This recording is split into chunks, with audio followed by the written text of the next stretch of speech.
Good morning. It is Tuesday, April 21st. We're 90 days out from July 20th. Your DTD2, you are calling your Ds and your Os this week, and you are texting your Ls. It is Tuesday. We're going to jump out of here and into Breakthrough Club. Breakthrough Club is our lead gen time. It is our collective lead gen time. If you are looking for a space to remind you of what you should be doing in the morning, not here on a Tuesday morning to shoot all over you. I just want to make sure you understand. It is widely studied to be the best time for us to lean into lead generation. And here's why. Gary tells us in the one thing that willpower is not on will call.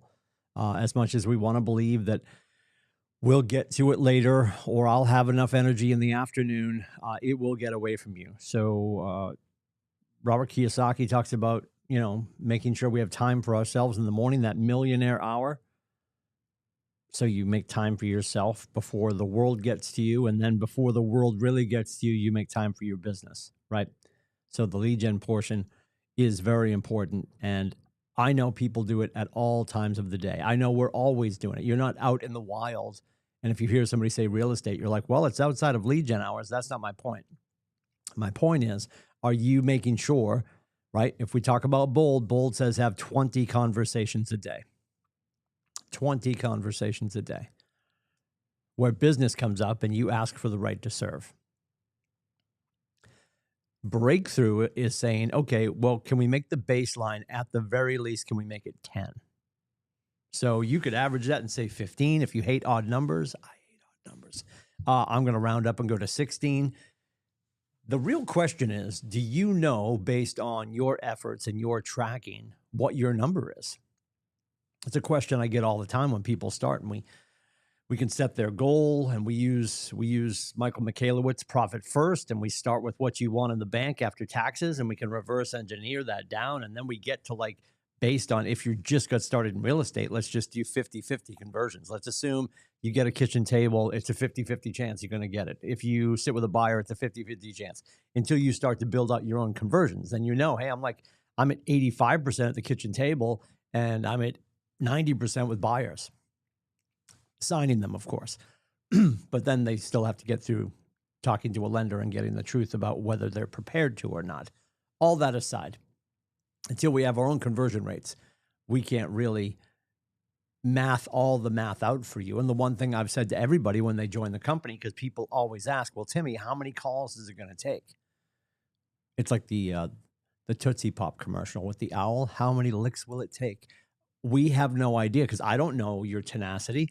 I don't know your wherewithal. I don't know how many times you're willing to get up off the mat, right? Mike Tyson, everybody's got a great plan until they get punched in the face. There's a lot of work to do.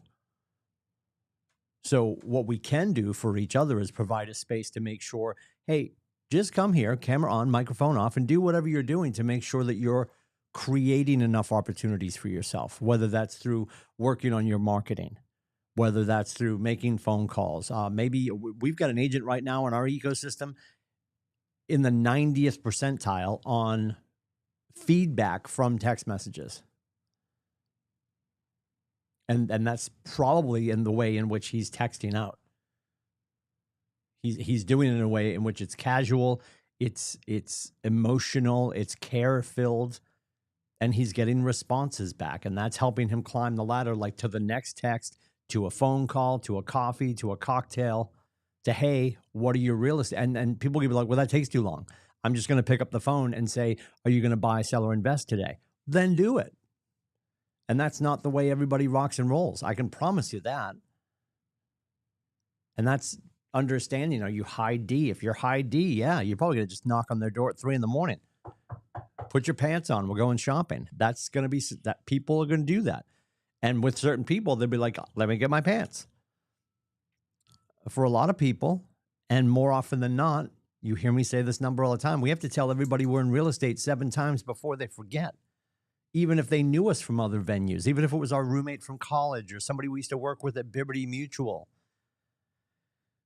They trust us, and now we just have to we don't have to earn their trust again. We just have to prove ourselves to them. Are you going to be in this industry long enough?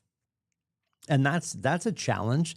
Here's a statement I've heard. It's not a stat. There's no math attached to this. But listen to this.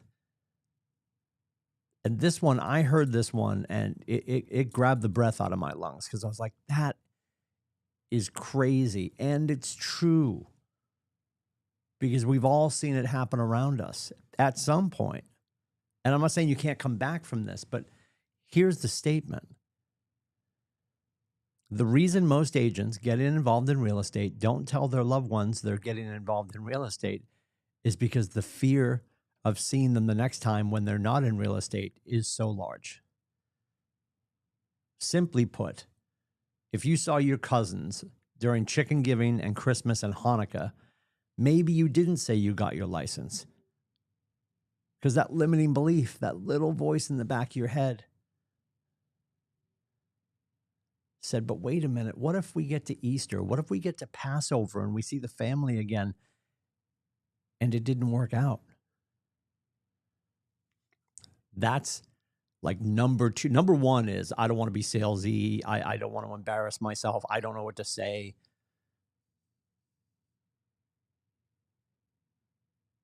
We can help you with that. I can't go with you to Thanksgiving and say, you got to tell your cousin you're in real estate.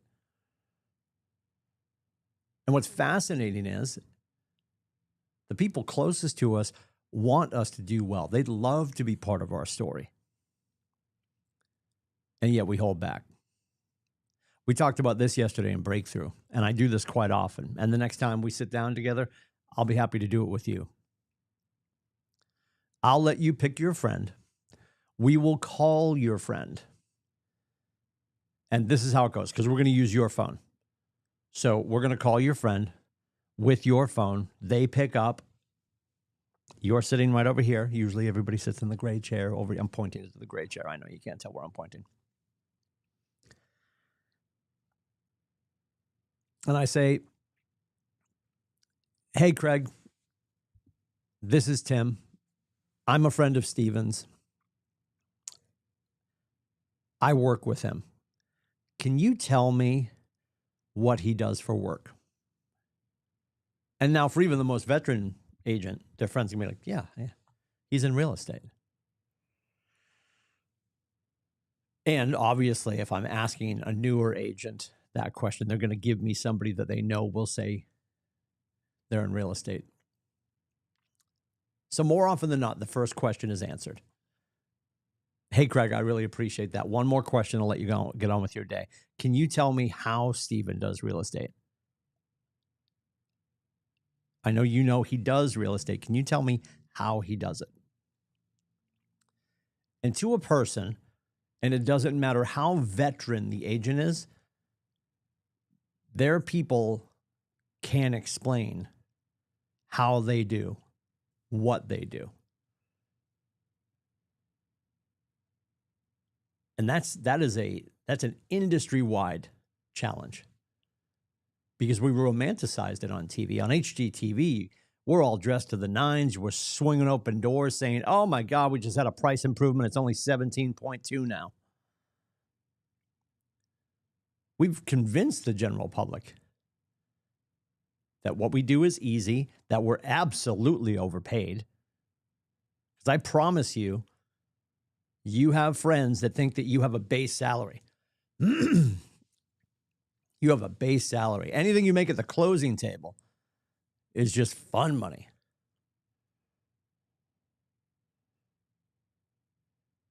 And if you asked it for a lot of other industries, I won't say every industry, but a lot of other industries, let's take restaurants, for example. If you owned a restaurant, your friend uninformed could answer that question. Well, yeah, Steve owns a restaurant and, when I'm hungry, I'll pop by, I order, the food gets served, I eat. It's fantastic. I pay, I tip, I leave, I rave, I tell friends, and when I get hungry, I go back. There's a social contract with restaurants. We all understand the mechanics of going to a restaurant, going to a food truck. The people closest to us do not understand the mechanics of how they fit into our business, how they fit into our lives. And the fact that we could employ them, emotionally employ them to help. So this is the recommendation I always say when we're getting off the phone, because I have yet to have anyone's friend tell me what it is they do. They can tell me they do real estate. They can't tell me how they do real estate. And here's what I would recommend you do. And I'm going to use this ridiculous image because they won't forget it. This is what I used to tell my friends.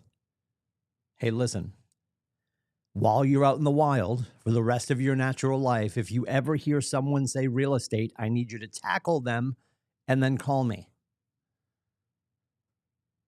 And I promise you this, and most of you have had this happen at some point.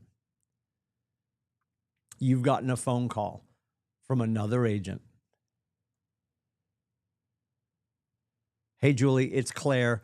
Your clients, the Lindsays, just came through my open house. They let me know that they're working with you, and I just wanted to call you, thank them, thank you for sending them over. And if they would like another private showing, just let me know. Your buyers went out hunting by themselves. You're in the car with your family doing your own thing on a Saturday because you edumacated. There was an M in there. It'll be on the quiz later. You edumacated them to go and visit open houses to make sure when asked to let people know that they're working with you. And then another great agent called you to let you know your people were at their open house. And if your people would like another private showing, they're happy to set it up. That is a huge win. That is leverage. The next greatest version of leverage is when you get a phone call from the Lindsays who were out to dinner discussing selling their house, and you find out that your dear friend overheard them talking about listing their house, politely interrupted them, introduced herself, and said that they need to call you. And for some of you, that's happened because you have emotionally employed the people that you know and love and trust around you to make sure they understand they can be part of this. And it's not about, hey, can you get me one more family because I need this much more in GCI, or I want more volume, or I'm going for triple chocolate caramel filled platinum at next year's award. That's not what it's simply, I want to help 6 more families before the 4th of July. Like, figure out, chunk it down. Brian Moran, the 12-week year, chunk it down. What is your goal between right now and Memorial Day? What is your goal between right now and the 4th of July? And start to share those chunked down, tangible metrics. And I'm not saying you can't share the big number. If you've got your big number, what you still want to do, like, hey, I want to help 48 families in 2026. I've helped 12. I need 36 more. Who do you know that I should know? Fine. But if you shrink it down and make it more specific,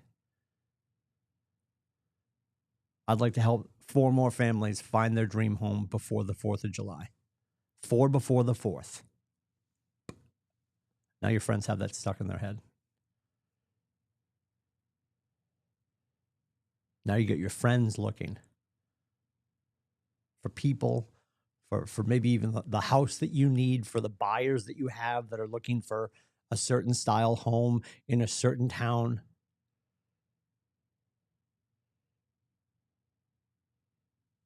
I will say this all of the time, as Kevin from The Office would say, every of the times, the heirloom seedlings of your greatness are in this machine.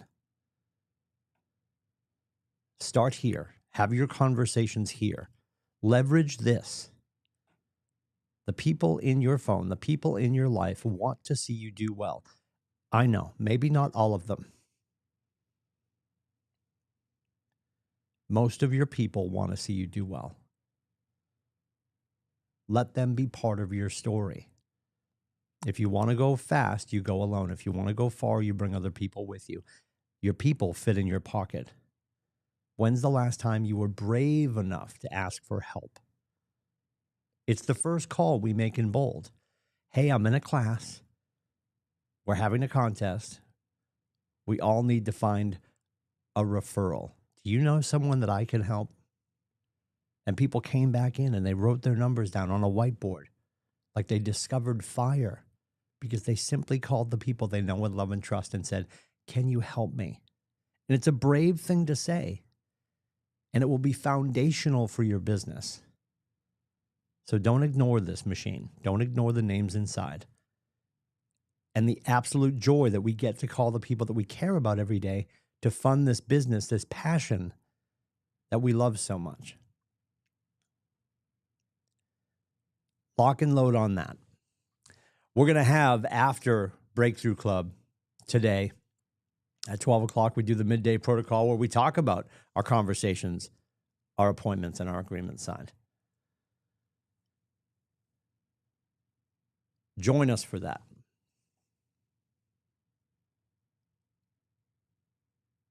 Everything you want for you and your loved ones is on the other side of you making a decision to be better than yesterday by just 1%. If I can help with that, let me know. It is 603-834-2856. You can also book my face at meetwithcoach.com.